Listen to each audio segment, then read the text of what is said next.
तेव्हा खेळवायला, स्वतःची हुशारी सिद्ध करायला आणि खेळ संपला की कचरा समजून फेकून द्यायला. एका जिवंत माणसासोबत असा खेळ खेळताना तुम्हाला काहीच कसं वाटलं? जेव्हा मी चौपाटीवर हातात फुलांची टोपली घेऊन इथे तिथे हिंडत होते ना, तेव्हा स्वतःच्या पायावर उभे होते, गरिबाची लेख होते, फाटक्या कपड्यांमध्ये, पण लाचार नव्हते, स्वकष्टाने भाकर खात होते. तुम्ही मला बनवलं, मोठ्या माणसासारखं वागायला, बोलायला शिकवलं, पण माणूस म्हणून जगूच दिलं नाही. हे असं बसू नको, नीट बस, नीट बस. अगं कितीदा सांगितलंय, घुबड काढू नकोस, काढ उघडा काढ.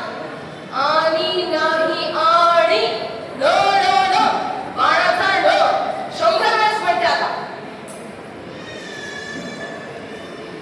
मला की नाही माझे ते जुने हसते खेळते दिवसच बरे होते. तिथं निदान माझं स्वतःचं अस्तित्व तरी होतं, माझी माणसं तरी होती.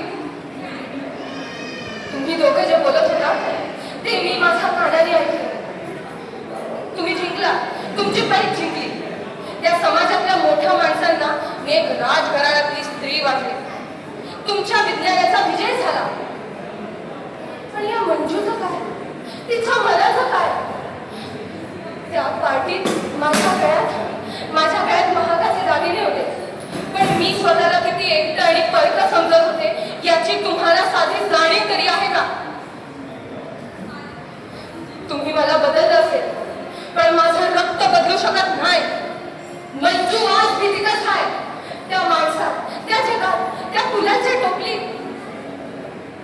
मास्तर साहेब, तुम्ही मला बाह्य स्वरूपात बदललं असेल, पण माझं रक्त बदलू शकत नाही. तुम्ही मला घडवलं असत, म्या गरीब असत, म्या आजारी असत, पण म्या माणूस आहे आणि माझी किंमत पैक्याने ठरत नाही. माझ्या हातांना फुलांचा सुगंध आहे आणि त्या वासाची मला लाज नाही. मी जात आहे स्वतःची ओळख स्वतः मिळवाया, आणि ती कुणाच्या पैक्यानं, कुणाच्या मर्जीनं कधीच बदलणार नाही.